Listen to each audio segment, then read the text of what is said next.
أعوذ بالله من الشيطان الرجيم. بسم الله الرحمن الرحيم. السلام عليكم ورحمة الله وبركاته. إن الحمد لله نحمده ونستعينه ونستغفره ونعوذ بالله من شرور أنفسنا ومن سيئات أعمالنا. من يهده الله فلا مضل له ومن يضلل فلا هادي له. وأشهد أن لا إله إلا الله وحده لا شريك له وأشهد أن محمدا عبده ورسوله لا نبي بعده.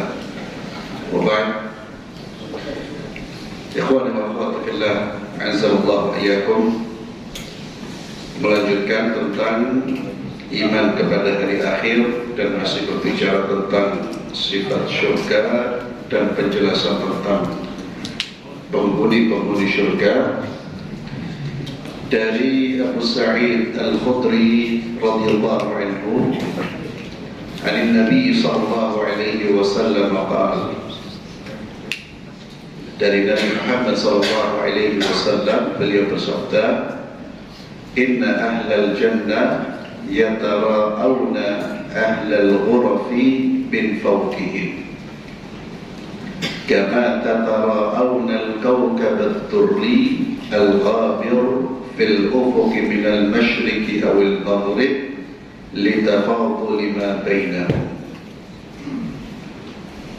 Yang artinya sesungguhnya para penghuni syurga mereka melihat penghuni kamar-kamar di atas mereka sebagaimana kalian melihat bintang terang lewat dari ufuk timur atau barat.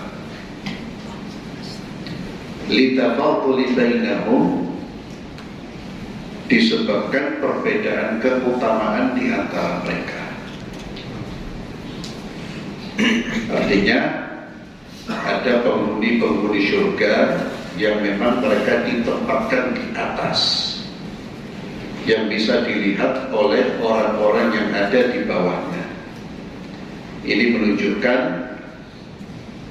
penghuni syurga itu ditempatkan di tempat-tempat yang berbeda disebabkan perbedaan keutamaan di antara mereka. Para sahabat ketika mendengar sabda Nabi ini, mereka bertanya, ya Rasulullah, tilka manazilul anbiya la yablughuha ghayruhum.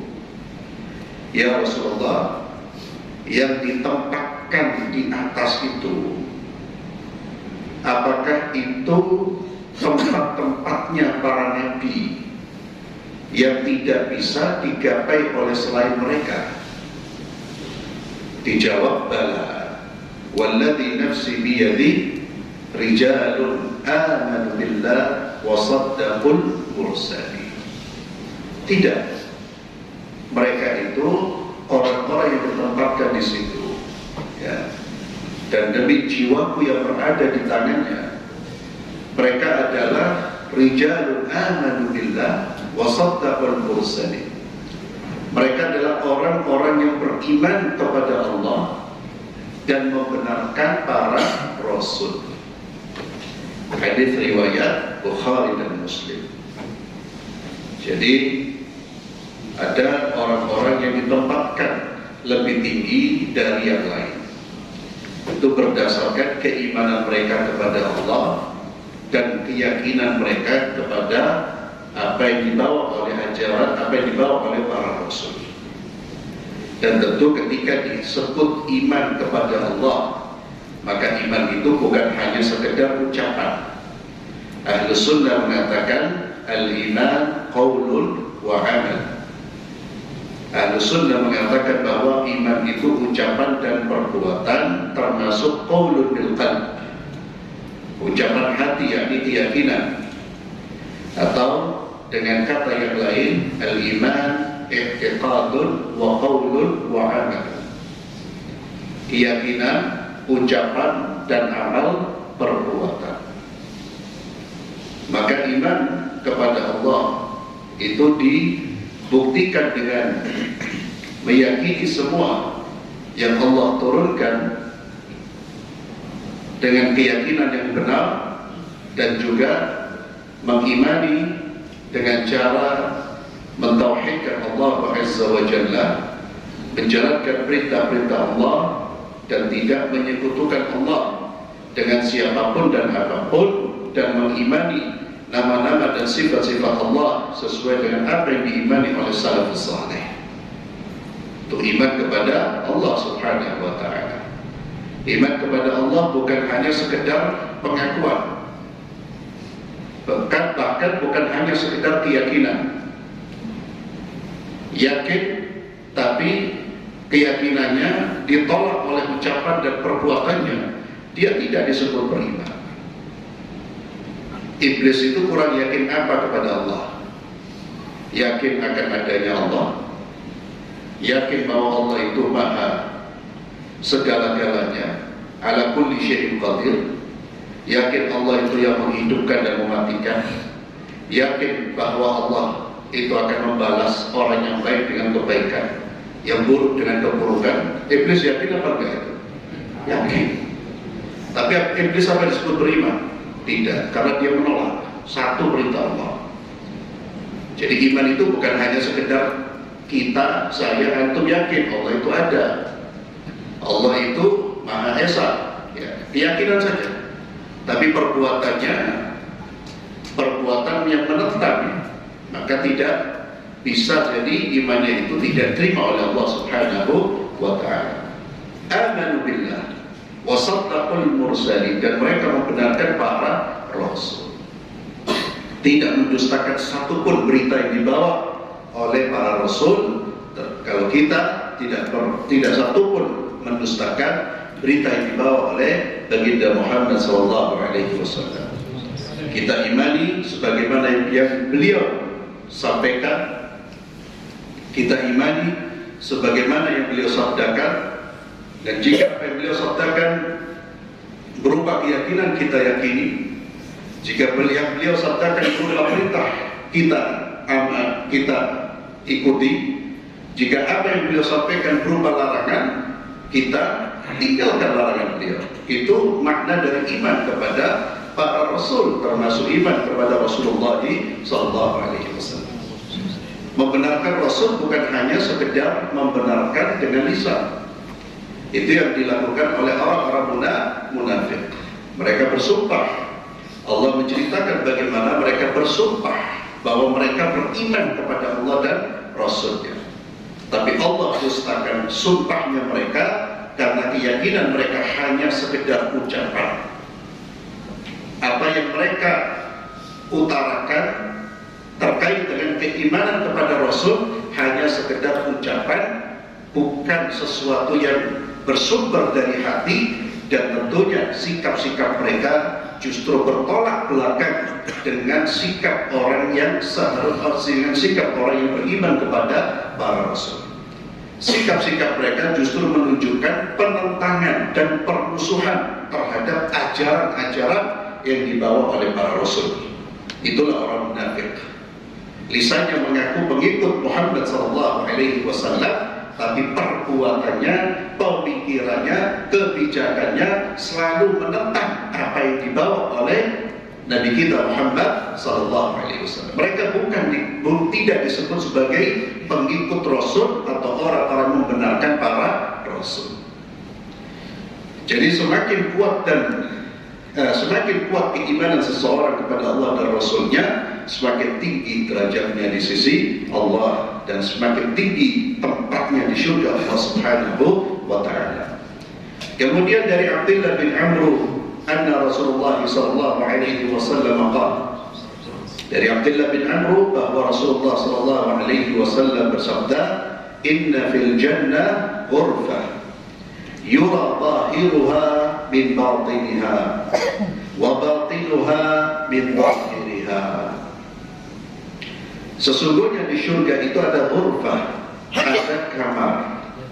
ada kamar yang mana yura zahiruha min batiniha, Sisi luarnya dapat dilihat dari dalam, dan sisi dalamnya, bagian dalamnya dapat dilihat dari luar.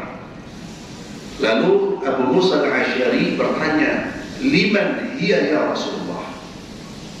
Kamar tersebut, tempat tersebut untuk siapa ya Rasulullah? Nabi SAW menjawab, liman alana al-kalam. Tempat tersebut bagi orang yang menjaga ucapannya dengan senantiasa berbicara lembut, layyin. Kalau bicaranya lembut. Liman alana al-kalam. Di dalam riwayat yang lain, liman aqaba al-kalam. Bagi orang yang berbicara dengan baik. Maka ini salah satu sifat penghuni surga. Amalan penghuni surga itu adalah linul kalam, tayyibul kalam. Ini harus kita ingat. Sifat atau calon penghuni surga itu orang yang punya akhlak apa? Yang pertama, kalau bicara halus, tidak kasar. Maka kalau yang suka bicara kasar, dikoreksi, segera bertobat. Baik kasar kepada istrinya, kasar kepada anaknya, atau kasar kepada orang tuanya, itu lebih parah. Yang paling parah itu anak kasar kepada orang tuanya. Jangankan orang tua kita, jangankan orang tua yang usianya lebih tua, itu wajib kita hormati dengan menjaga komunikasi dengan mereka itu dengan baik, apalagi orang tua. Ya. Sekarang kan banyak anak yang tidak tahu diri dan tidak tahu terima kasih. Dibesarkan oleh orang tuanya, justru sudah besar merasa kuat, padahal semuanya itu dari Allah melalui tangan orang tuanya, sikapnya kurang ajar. Itu tidak tahu diri, tidak tahu terima kasih. Itu berbahaya. Maka penghuni surga itu liman aqabal kalam. Ya. Jadi hati-hati ikhwan fillah. Jangan bangga hanya dengan sholat 5 waktu kita. Afwan. Karena sebagian kita itu merasa kalau sudah sholat subuh di masjid, ngomong seenaknya diri. Kalau bicara sama orang itu kadang-kadang tidak memperdulikan apakah omongannya ini baik atau tidak, tak peduli. Menyakiti orang apa tidak peduli. Hati-hati. Kita sudah diingatkan terus bahwa penghuni neraka itu kebanyakan masuk neraka gara-gara apa? Lisan. Jadi gara-gara tidak mampu jaga lisan, ibadahnya terjaga, lisannya tidak dijaga, dilempar sama Allah ke dalam api neraka. Hati-hati. Maka kata Nabi, ada tempat yang istimewa Allah berikan kepada siapa? Liman alana al-kalam, yang berbicara dengan lembut, halus. Halus itu bukan berarti yang harus halus. Halus itu dalam pengertian tidak kasar, tidak kurang ajar. Ya. Di dalam disebutkan dalam hadis yang lain, aqabal kalam, kalamnya itu thayyib, baik. Kemudian wa at'ama ta'am, dan bagi orang yang suka memberi makan. Ya. Bagi orang yang suka memberi makan, ini juga amalan yang luar biasa fadilahnya. Untuk ada dana, ya, memberi makan itu tidak butuh dana banyak, tidak butuh dana besar. Berikan makanan. At'amat ta'am. Di dalam hadis yang disampaikan oleh Abdullah bin Salam, tokoh Yahudi yang kemudian memeluk Islam, dia mengatakan perkataan yang mula-mula saya dengar ketika saya berada di Madinah, yaitu perkataan Rasulullah yang mula-mula saya dengar adalah, ayyuhan nas, afsus salam, wasilul arham, wa at'imut ta'am, wa sallu bil laili wan nasu niyam, tadkhulul jannata bisalam. Ayyuhan nas, wahai seluruh manusia, afsus salam, sebarkan ucapan salam. Sebarkan ucapan salam. Dan ini termasuk linul kalam, termasuk ucapan yang baik, yang halus. Ketemu saudaranya, assalamualaikum. Ya. Itu termasuk ucapan yang baik dan sikap yang baik. Afsus salam, wasilul arham, dan sambung tali silaturahim. Jangan putus tali silaturahim. Wasilul arham wa at'imut ta'am, dan berilah makanan. Wa at'imut ta'am wa sallu bil laili wan nasu niyam. Salatlah di malam hari tatkala manusia tidur. Tadkhulul jannata bisalam, niscaya kau akan masuk surga dengan selamat. Di keutamaan kita memberi makan, ikhwani fillah, termasuk saat ini yang paling membutuhkan uluran tangan kita adalah saudara-saudara kita di Gaza, ya, di Palestina. Itu sangat-sangat membutuhkan uluran tangan kita. Bagaimana mereka diisolasi, terlebih saat ini terputus seluruh suplai, ya, atau jalur-jalur yang menyuplai makanan, minuman, ya, listrik dan sebagainya. Dan mereka lah yang saat ini membutuhkan uluran tangan kita, dan mudah-mudahan Allah Azza wa Jalla mengangkat derita dari mereka dan mewafatkan yang wafat dari mereka sebagai syuhada. Dan segera Allah menghancurkan Zionis Israel, Allah membinasakan mereka dan membinasakan siapapun yang membantu mereka. Ya, itu doa kita. Dan doa itu tidak hanya di qunut nazilah, doakan waktu sujud-sujud kita.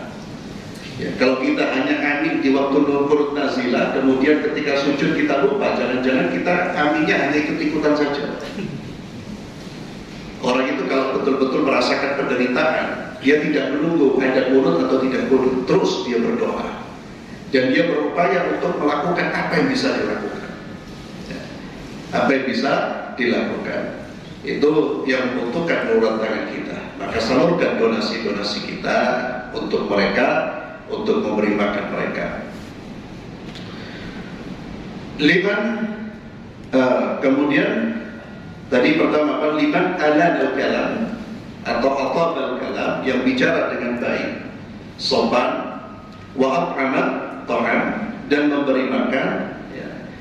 Wa bata lillahi qa'ima, dan diperuntukkan bagi orang-orang yang di malam hari dia bangun untuk beribadah kepada Allah Subhanahu wa ta'ala wan nasuniya, di saat manusia tidur. Di dalam riwayat yang lain dikatakan wa ada masyam, ditambahkan bangun di malam hari dan di siang harinya dia senantiasa berpuasa. Maka kalau kita melihat orang-orang yang diberi keistimewaan ini, kita bisa melihat bahwa mereka ini orang yang memiliki akhlak yang baik kepada Allah dan akhlak kepada manusia. Ya, linul kalam, menjaga ucapan, berbicara dengan baik itu kan soal hubungan dengan manusia. At'amat ta'am, hubungan dengan manusia. Kemudian hubungannya dengan Allah dia jaga dengan apa? Dengan bangun di malam hari. Dan orang kalau bangun di malam hari pasti sholat 5 waktunya terjaga. Tidak mungkin orang tidak sholat 5 waktu, sholat malam.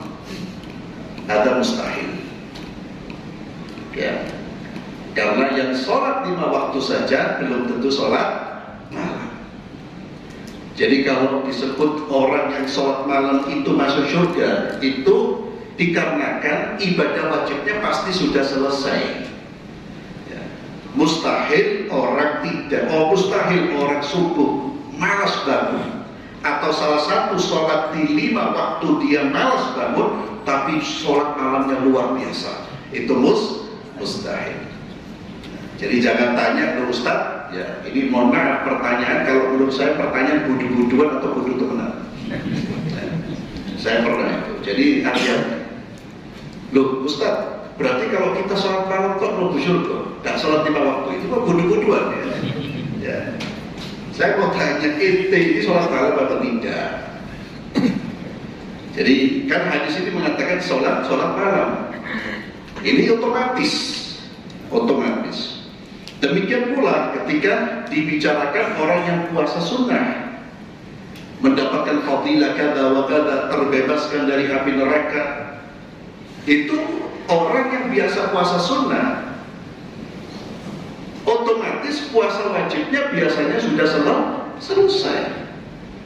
Dan mungkin orang yang puasa Ramadan, puasa Senin Kamis, mustahil. Yang puasa Ramadan saja, puasa Senin Kamisnya berat. Dan semua ibadah sunnah ini dianggap dan menyelamatkan kita kalau ibadah wajibnya kita tuntaskan, kita kerjakan. Sholat sunnah menjadi bermanfaat kalau sholat wajibnya dituntaskan, hanya dikerjakan, walaupun tidak sempurna. Ketika dikerjakan sholat wajibnya, nanti sholat sunnahnya yang menyempurnakan kekurangan-kekurangan yang ada pada sholat wajibnya. Tapi kalau sholat wajibnya nggak dilakukan sama sekali, tidak bermanfaat sunnah-sunnah yang dia kerjakan. Ikhwani fillah, ini keterangan dari Nabi SAW terkait dengan orang-orang yang Allah berikan tempat yang sangat indah dan luar biasa di surga. Keterangan dari Nabi bahwa mereka adalah orang-orang yang menjaga lisan dan mereka orang yang peduli dengan orang lain. Ya. Itu kan menggabungkan akhlak dengan lisannya dan dengan kepeduliannya, serta menjaga hubungan dia dengan Allah. Kenapa ibadah di malam hari itu sangat dianjurkan dan itu memiliki fadilah yang luar biasa? Salat malam itu fadilah yang luar biasa. Ya, tidak harus kita kalau dibicarakan keutamaan salat malam, tidak harus semalam penuh kita salat, tidak. Ya, 2 rakaat saja sudah luar biasa fadilah. Kenapa? Karena ibadah di malam hari itu adalah ibadah yang paling memberi, ibadah yang paling ikhlas, ibadah yang paling ikhlas, karena tidak ada orang yang melihat. Berbeda kalau sholat malam terus paginya cerita, ya berdoa. Ya. Jadi kalau sudah untuk kita ini sudah melakukan ibadah dan tidak terlihat orang, itu jaga itu keikhlasan itu. Ya. Jangan sampai kemudian setelah sudah tidak terlihat orang, kita betul-betul berbuat untuk Allah. Kemudian setelah itu kita laporkan kepada saudara-saudara. Karena syaitan itu tidak akan berhenti menyesatkan dan menggoda kita serta menjauhkan kita dari kebaikan. Tidak akan pernah berhenti. Sebelum beramal kita akan dicegah. Jangan sampai kita melakukan kebaikan. Ketika beramal digoda niat kita. Setelah beramal pun syaitan berupaya untuk merusak pahala amal kita. Dengan cara apa? Didorong kita untuk pamer. Hati-hati. Ya, jadi kalau sudah sholat malam, jangan paginya kelihatan dinaje-najekan, dikesel-kesel. Ya Allah, tadi malam anak qiyamul lail. Ya, tadi malam kesel, tadi malam ini sholat malam, masya Allah. Ya, anak sudah 20 tahun anak sholat malam. Itu ucapan bisa menggugurkan pahala 20 tahun kita. Hati-hati. Syaitan itu tidak akan diam. Ngomong. Ya. Turu, kok ditakoi, apa turu? Kesel, soalnya tadi malam aku sholat malam biasa. Hati-hati. Maka jangan pernah mempublish amal-amal soleh kita yang sudah tertutup, jangan diperlihatkan. Sama seperti dosa. Dosa itu juga jangan naudzubillah kita pamerkan. Kalau sudah tidak ada yang tahu kecuali Allah, hanya Allah yang melihat kita, jangan kemudian cerita-cerita itu membuat Allah murka kepada orang yang melakukan dosa tersebut. Kemudian bab selanjutnya tasbih ahli jannah, tasbihnya penghuni surga.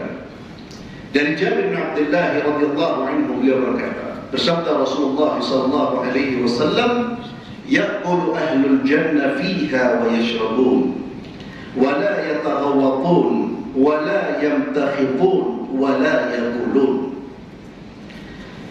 Penghuni surga itu mereka akan makan dan minum dengan puas. Ya, kita sudah baca hadis keberapa itu bahwa di surga itu tidak ada rasa kenyang. Ya, tidak ada rasa kenyang. Di dunia kita mau makan enak pasti terbatas dengan kapasitas perut kita. Kita kepingin nyukur tak kuat akhirnya. Di surga bebas, bablas, dan tidak ada rasa kenyang sama sekali. Maka ahlul jannah fiha yashrabun wa la yataghawwatun. Mereka tidak pernah mengeluarkan kotoran dari kubur maupun dubur. Tidak pernah dan tidak mungkin buang air kecil maupun buang air besar. Wa la yamtakhitun, tidak mengeluarkan dahak, ingus dan ya. Meleran daun. Tidak ada, bersih. Wala yaqulun, mereka tidak kencing. Walakin ta'amuhum dzaka jisha'un karashil misk. Makanan mereka itu akan hancur, artinya akan keluar. Makanan mereka itu akan keluar menjadi sendawa dan keringat yang berbau misk. Itu yang menyebabkan makanan itu tidak bertumpuk. Dan keringatnya ahlul jannah itu wangi. Maka tidak ada sesuatu di surga itu yang membuat orang itu tidak nyaman darah. Berkeringat-keringatnya seperti misk. Tidak ada. Tidak ada orang melihat sesuatu yang tidak nyaman atau orang merasakan diri di dalam dirinya sesuatu yang mengganggu kenikmatan itu ada. Sepanjang waktu dia berada dalam kenikmatan, tidak terganggu sedikit pun. Berbeda dengan di dunia. Itu pun kenikmatan di surga. Apa kata Nabi? Ma la aynun ra'at wa la udhunun sami'at wa la khatara ala qalbil bashar.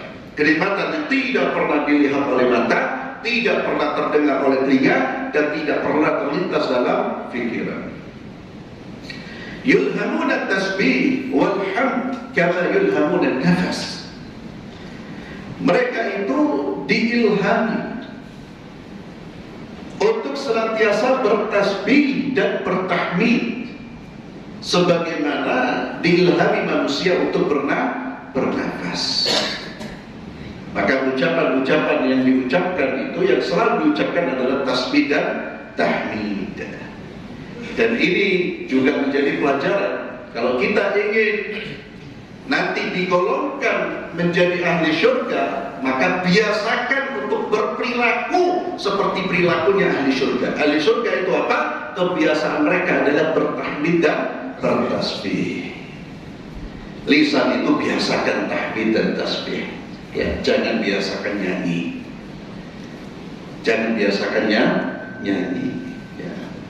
Jadi biasakan berzikir. Kemudian dawa'u na'imi ahli jannah. Kenikmatan ahli jannah itu abadi, kekal, tidak akan lenyap, tidak akan terputus, dan tidak akan hilang. Penghuninya tidak akan mati.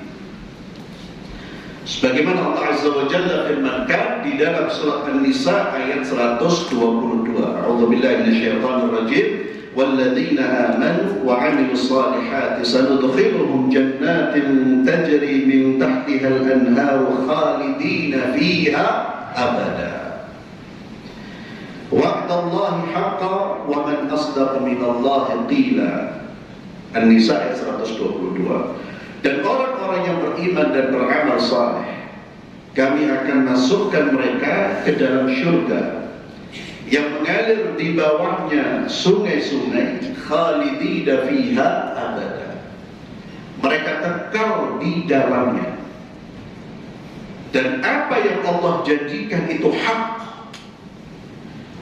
Dan siapakah yang lebih benar perkataannya dari Allah Subhanahu wa ta'ala. maka tidak akan hancur syurga Allah Subhanahu wa ta'ala. Demikian pula neraka. Neraka itu kekal, tidak akan hancur.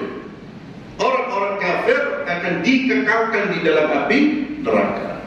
Nas'alullah al-afiyah wassalam minal kufri. Dari Abu Sa'id al-Khudri wa Abi Hurairah an Nabi sallallahu alaihi wasallam qala. Dari Abu Sa'id al-Khudri dan Abu Hurairah dari Nabi Muhammad sallallahu alaihi wasallam, beliau bersabda, yunadi munadi, penyeru akan berseru, yakni berseru kepada penghuni syurga, inna lakum an tasihhu fala tasqamu abada. Kalian akan, sesungguhnya bagi kalian kesehatan, terus menerus dalam kondisi sehat, dan kalian tidak akan sakit selama-lamanya. Tidak akan sakit selama-lamanya. Maka bersabarlah orang diuji dengan rasa sakit di dunia. Ya, itu ujian yang Allah akan ganti dengan apa? Hilangnya rasa sakit abada. Kalau mereka sabar, diganti dengan syurga. Wa inna lakum an tahyau fala tamutu abada. Dan sesungguhnya bagi kalian kehidupan yang abadi, tidak ada kematian selama-lamanya. Wa inna lakum an tashibbu fala tahramu abada. Dan sesungguhnya bagi kalian adalah, dan sesungguhnya bagi kalian masa muda terus menerus dalam kondisi kuat, dan kalian tidak akan mengalami penuaan. Wa inna lakum an tan'amu fala taba'asu abada. Dan sesungguhnya bagi kalian kenikmatan yang terus menerus kalian dapatkan, dan kalian tidak akan sedikit pun merasakan penderitaan. Fadzalika qauluhu azza wa jalla. Ini seperti firman Allah Subhanahu wa ta'ala, wa nudu an tilkumul jannatu urithumuha bima kuntum ta'malun. Pada saat itu diserukan kepada mereka yang penghuni syurga, an tilkumul jannah, maka bagi kalian itulah syurga yang Allah sediakan bagi kalian, urithumuha, yang diwariskan kepada kalian, bima kuntum ta'malun. Disebabkan apa? Karena apa yang kalian kerjakan di dunia. Amal-amal saleh inilah ikhwani fillah yang mengundang rahmat Allah. Yang dengan rahmat Allah itu kita masuk syurga. Jadi Nabi SAW menyebutkan bahwa orang-orang beriman, orang ahlul jannah itu tidaklah masuk syurga dengan amal mereka, tapi dengan rahmat Allah. Nah, bagaimana dengan ayat ini dan ayat-ayat semisalnya yang menyatakan bahwa penghuni syurga itu diberi kabar gembira di syurga dengan salah satu ucapannya adalah, inilah balasan bagi kalian disebabkan amal kalian. Maka ini tidak ada kontradiksi, karena amal kita itu yang mengundang rahmat Allah, dan dengan rahmat Allah inilah kita masuk syurga. Kalau tanpa rahmat Allah, Allah tidak memberi rahmat, amal kita dijadikan sebagai bekal untuk, atau dijadikan sebagai biaya atau bekal untuk membuka pintu surga. Tidak akan terbuka pintu surga karena tidak akan cukup. Amal kita tidak mungkin cukup untuk membayar kenikmatan surga yang selama-lamanya. Maka karena amal kita tidak mungkin mencukupi, Allah berikan rahmatnya, yang dengan rahmat itu kita dimasukkan ke dalam surga. Maka jangan mentantang-mententeng dengan amal kita seolah-olah amal kita masukkan kita ke dalam surga. Jangankan untuk bayar biaya surga, amal kita untuk bayar biaya kita hidup di dunia mungkin lebih mahal nikmat Allah yang Allah berikan kepada kita. Maka jangan seorang muslim mutakabbir, ya, merasa amalnya yang menyelamatkan dia. Maka selalu dia tunduk dan patuh kepada Allah, tawadhu di hadapan Allah, dan terus berterima kasih kepada Allah. Rahmat Allah yang menyelamatkan kita. Kemudian di dalam kemudian bab aqwamul afidatuhum mithlu afidatil tayr. Ada kaum yang juga Allah akan masukkan surga disebabkan apa? Hati mereka itu seperti hatinya burung. Disebutkan di dalam hadis dari Abu Hurairah radhiyallahu anhu, dari Nabi Muhammad sallallahu alaihi wasallam, beliau bersabda, "Yadkhulul jannata aqwamun afidatuhum mithlu afidatil tayr." Akan masuk surga suatu kaum yang hati mereka itu seperti hati burung. Hati-hati burung. Apa maknanya? Maknanya ada ulama yang mengatakan hati mereka seperti hati burung itu dalam hal tawakal kepada Allah. Yakni mereka itu orang-orang yang betul-betul bertawakal kepada Allah, seperti seekor burung.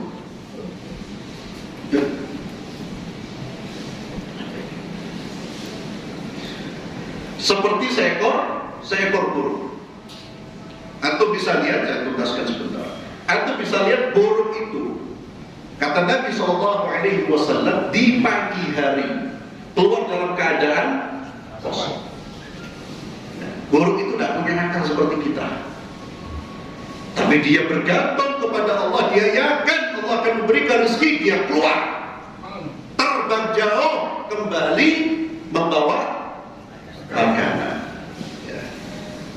Itu burung. Maka kita pun harus bertawakal kepada Allah, yakin musuh kalah dengan seekor burung. Tapi tawakal itu juga dilihat tawakalnya burung. Burung itu tawakalnya apakah kemudian tawakal tidur di pagi hari sampai zuhur? Dah. Ada mutawakkil ala Allah ya akhi. Rezeki itu kalau datang Allah kasih ya dikasih, enggak apa-apa ya akhi. Terus regut. Ada kalam fadhi. Ya. Kalau kita bertawakal kepada Allah, cari rezekinya Allah karena Allah perintahkan kita untuk mencari. Dan mencari itu dengan keyakinan. Tidak boleh kita bergantung kepada usaha kita. Usaha itu belum tentu menghasilkan. Tapi kita yakin bukan usaha saya yang menghasilkan, tapi Allah yang memberikan hasil. Dan saya berusaha kenapa? Karena Allah perintahkan saya untuk berusaha. Gitu. Ada yang kemudian para ulama mengatakan hati mereka seperti hatinya burung dalam soal dha'f wal khauf, yakni kelembutan dan rasa takut. Jadi mereka orang-orang yang hatinya lembut, mereka orang-orang yang betul-betul punya rasa takut kepada Allah Subhanahu wa taala. Itu yang Allah persilahkan mereka masuk ke dalam surga. Dan sifat-sifat ini di antara sifat ahli jannah. Maka kita perlu membina, mentarbiyah diri kita untuk menjadi orang-orang yang hanya bertawakal kepada Allah, dan orang-orang yang memiliki hati yang lembut, hati yang takut kepada Allah Subhanahu wa taala. Wallahu a'lam bissawab. Subhanakallahumma wa bihamdik, asyhadu an la ilaha illa anta, astaghfiruka wa atubu ilaik. Assalamualaikum warahmatullahi wabarakatuh.